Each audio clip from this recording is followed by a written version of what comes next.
Hello everybody, myself Sunny Shrivastava. Welcome to my channel study with Sunny. आज हम लोग अपने फर्स्ट चैप्टर को आगे बढ़ाएंगे और आज हम लोग नेक्स्ट टॉपिक पढ़ने वाले हैं जो कि है the French revolution and the idea of nation. ठीक ना, इसमें हम लोग पढ़ेंगे कि फ्रेंच रेवोल्यूशन, ठीक ना, फ्रेंच रेवोल्यूशन के बारे में पढ़ेंगे कि फ्रेंच रेवोल्यूशन का आउटकम क्या मिला। ठीक ना, मतलब फ्रेंच में जो रेवोल्यूशन हुआ, फ्रांस में जो रेवोल्यूशन हुआ, उसका क्या नतीजा निकल के आया।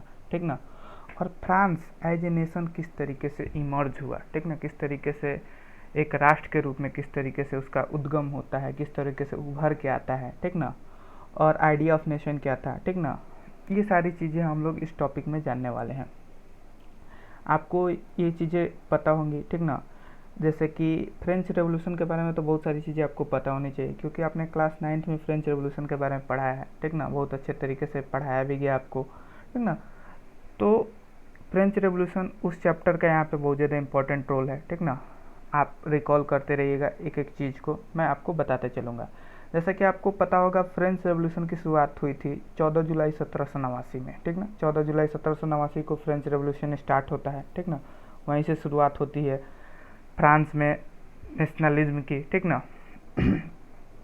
पहले क्या था, फ्रांस के अंदर राजा होते थे। ठीक ना, और यहाँ से क्या होता है, मतलब जो मोनार्ची है, धीरे धीरे मोनार्ची की जो जड़ें हैं वो कमज़ोर पड़ना शुरू होती है और धीरे धीरे डेमोक्रेटिक जड़ें वहाँ पे उपजना शुरू हो जाती हैं। ठीक ना, तो मतलब यहाँ से उन्होंने क्या किया, रेवोल्यूशन की शुरुआत होती है और धीरे धीरे उन्होंने क्या किया, मोनार्ची फॉर्म ऑफ गवर्नमेंट को क्या कर दिया, हटा दिया और वहाँ पे डेमोक्रेसी लाया। ठीक ना, वहाँ पे क्या लाया वो, डेमोक्रेसी लाया। ठीक ना, तो उसके बाद से डेमोक्रेसी लाया, फिर बहुत सारी वहाँ पे चेंजेज हुई, उसको मैं आपको बताऊंगा किस तरीके से चेंजेस देखने को मिला। अगर आपको याद हो तो थोड़ा सा मैं एक बार और रिकॉल कर देता हूँ कि फ्रेंच रेवोल्यूशन में किस तरीके से क्या हुआ था। फ्रेंच रेवोल्यूशन में याद होगा तो सबसे पहले किंग होते थे, किंग राजा जो होते थे वो शासन करते थे। ठीक ना, किंग को हटाने के बाद वहाँ पे रिपब्लिकन फॉर्म ऑफ गवर्नमेंट आई। ठीक ना, किंग सबसे पहले कौन हुए, राजा, फिर वहाँ पे हटाने के बाद से उनको रिपब्लिकन फॉर्म ऑफ गवर्नमेंट आया।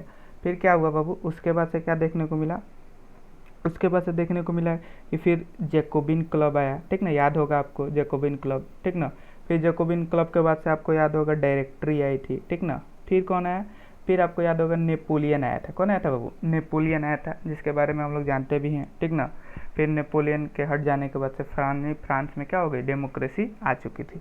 तो ये पूरा आपको फ्रेंच रेवोल्यूशन का इतिहास था जो आप लोग देख चुके हैं। ठीक ना, पढ़ चुके हैं, समझ चुके हैं। ठीक ना, तो ये सारी चीज़ें आप देखे थे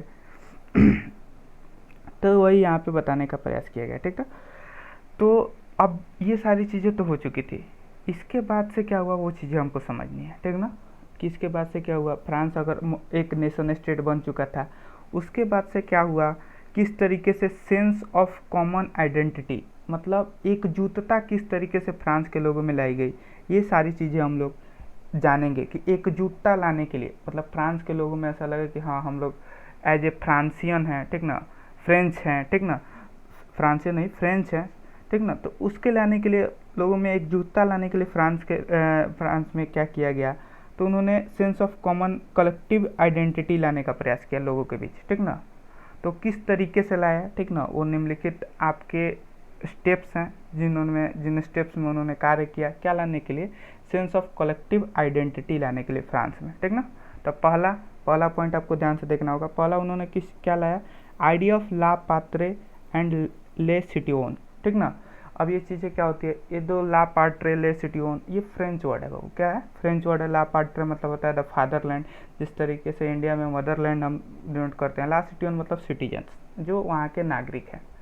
ठीक ना, तो इसमें क्या जोड़ दिया गया, इसमें जोड़ दिया गया कि सारे लोग फ्रांस में क्या हैं, बराबर हैं। ठीक ना, सारे लोग फ्रांस में बराबर हैं, कोई भेदभाव नहीं है, कोई डिस्क्रिमिनेशन नहीं है। ठीक ना, ये सारी चीज़ें इस स्टेप्स के जरिए उन्होंने फ्रांस में लाने का प्रयास किया। ठीक ना, सेकंड एकजुटता लाने का उन्होंने क्या किया, एक फ्रेंच फ्लैग। ठीक ना, क्या किया बाबू, फ्रेंच फ्लैग का मतलब फ्रेंच फ्लैग जो कि ट्राई कलर से मिल के बना हुआ था। ठीक ना, उन्होंने क्या किया कि जो पहले जो राजा का एक सिंबल होता था उसको हटा दिया और एक नया फ्लैग झंडा लगाया। ठीक ना, जो दिखाता था कि उस झंडे के जरिए प्रमाणित होता था, ठीक ना, कि हम एज ए फ्रेंच हैं, हम एज ए फ्रेंच के लोग हैं, हमने इस झंडे को लाने के लिए बहुत सारे प्रयास किए हैं, बहुत सारे बलिदान दिए हैं, ठीक ना। तो एक तरीके से ये भी तरीका था उनको लोगों को एकजुट करने का, ठीक ना। और भी क्या थे, और भी समझिएगा और क्या तरीके थे। फिर उन्होंने क्या किया बाबू, फिर उन्होंने क्या किया, पहले जो स्टेट जनरल होते थे, जैसे आपको पता होगा पहले अलग अलग स्टेट्स, मतलब अलग अलग जो राज्य होते थे, रीजन होते थे, उसमें स्टेट जनरल चुन के आते थे। अब उन्होंने क्या किया, उन्होंने उस स्टेट जनरल के जो हेड होते थे उसी में से चुनकर क्या हो गए, नए नए लीडर्स लाए, ठीक ना। उन्होंने क्या किया, नए नए लीडर्स लाए, मतलब एक पहले तो सबसे पहले उन्होंने नेशनल असेंबली का गठन किया। मतलब जो राजा का पहले जैसे होता था, राजा के मंत्रीगण होते थे, उस वो सारे सिस्टम को ख़त्म करके उन्होंने नेशनल असेंबली का गठन किया। और उसमें क्या हो गए, अलग अलग लीडर्स को चुन के लाए जो स्टेट जनरल के इलेक्शन होते थे उसके थ्रू, ठीक ना। उसके बाद से क्या किए, नए नए हिम्स मतलब मंत्र होता है, लेकिन मंत्र यहाँ पे नहीं होगा, यहाँ पे नियम, नए नए नियम बनाए उन्होंने, ठीक ना। शपथ ली गई, ठीक ना। और जो युद्ध में जो ये डेमोक्रेसी लाने में फ्रांस में जिन्होंने बहुत ही अहम भूमिका निभाई थी, जिनकी मृत्यु हुई थी, ठीक ना, उनको याद किया गया, ठीक ना, नेशन के नाम पे, ठीक ना, एज ए फ्रांस नेशन के नाम पे ये सारी चीज़ें वहाँ पे की गई।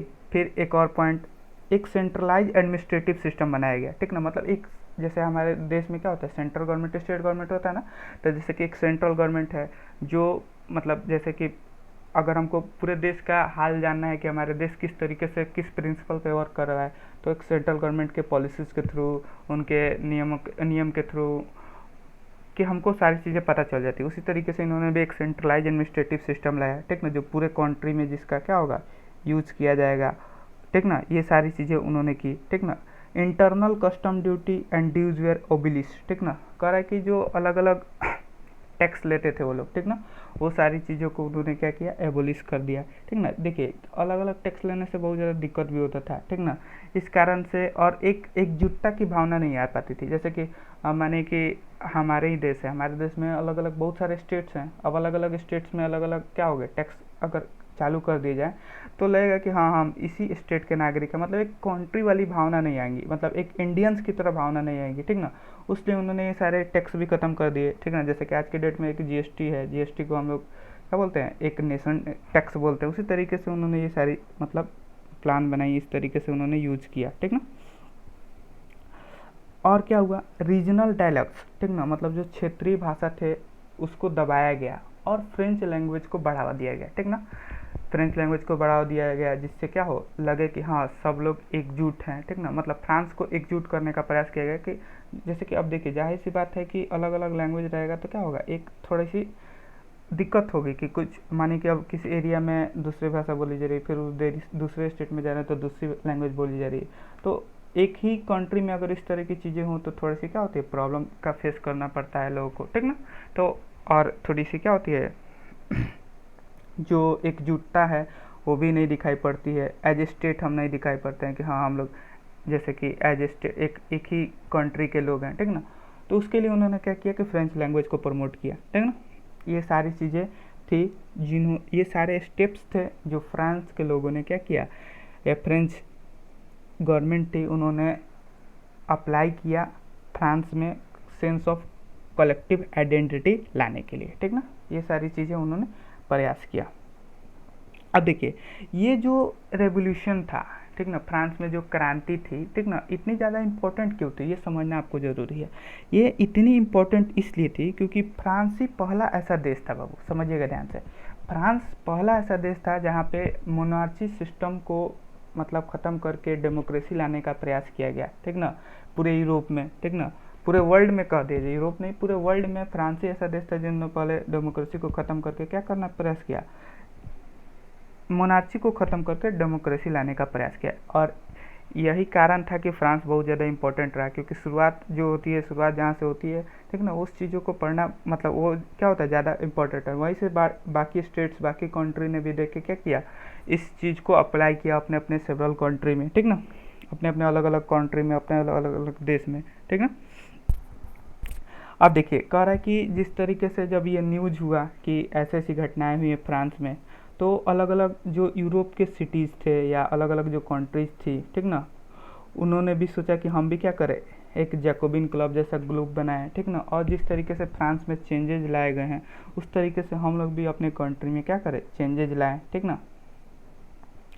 जैसे कि कौन कौन से देश थे, जैसे कि हॉलैंड, बेल्जियम, स्विट्जरलैंड, ठीक ना, इटली, ये सारे देशों ने इसी तरीके का वो लोग भी क्या कर रहे थे, प्लान बना रहे थे कि हम भी इस तरीके से वर्क करें, जाकि हमारे भी स्टेट में इस तरीके से हम लोग क्या कर सके, चेंज ला सके, जिस तरीके से क्या हुआ है, फ्रांस में आया, ठीक ना।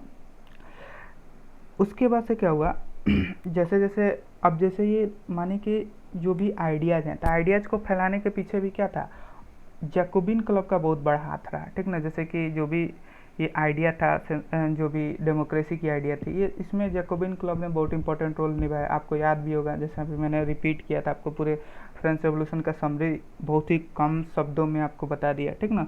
तो उसमें जैकोबिन क्लब का बहुत इंपॉर्टेंट रोल रहा। लेकिन जब डायरेक्टरी ख़त्म हुआ, याद होगा डायरेक्टरी ख़त्म हुआ, तो 1848 में नेपोलियन बोनापार्ट ने क्या करते हैं, ओवरटेक कर लेते हैं, ठीक ना। और उसके बाद से उन्होंने रेवोल्यूशनरी चेंज लाए अपने फ्रांस में, ठीक ना। तो चेंज क्या था, किस तरह का चेंज लाए, ठीक ना। और उस तरह का चेंज और भी यूरोपियन स्टेट्स लाना चाहती थी, ठीक ना।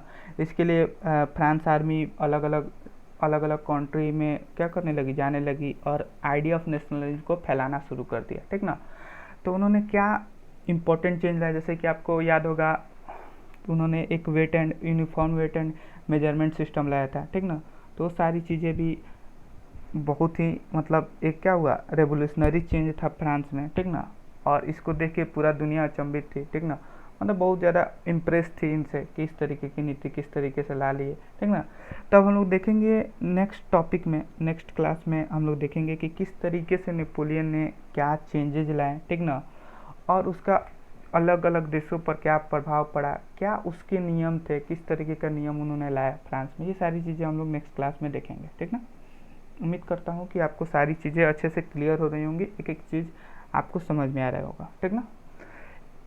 अब थोड़ी सी एक और बात जो मेरे नए सफ़र के लिए मैं जो करना चाहता हूँ, मतलब जो मैंने नए सफ़र स्टार्ट किया है, उसके लिए मैं आपसे पूछना चाहता हूँ, जैसे कि मैं जो पढ़ा रहा हूँ उसमें अगर आपको पसंद आ रहा है, ठीक है ना, तो आप लाइक कर सकते हैं, ठीक ना। अगर आपको पसंद नहीं आ रहा है तो आप उसमें डिसलाइक का बटन होता है यूट्यूब में, ठीक ना, तो आप डिसलाइक कर सकते हैं, जिससे हमको पता चले कि मुझे कहाँ सुधार की ज़रूरत है, ठीक ना। आप कमेंट सेक्शन में सारी चीज़ें बता सकते हैं कि किस तरीके से कैसा आपको लगा, ठीक ना। ये सारी चीज़ें आप कर सकते हैं, ठीक ना। और जो भी आपको पॉजिटिव जो भी चीज़ें लग रही हैं वो बता सकते हैं, निगेटिव जो भी चीज़ें लग रही है बता सकते हैं, दोनों दोनों के लिए मैं तैयार हूँ, ठीक ना। तो मिलते हैं अब हम नेक्स्ट क्लास में, तब तक के लिए ओके, थैंक यू।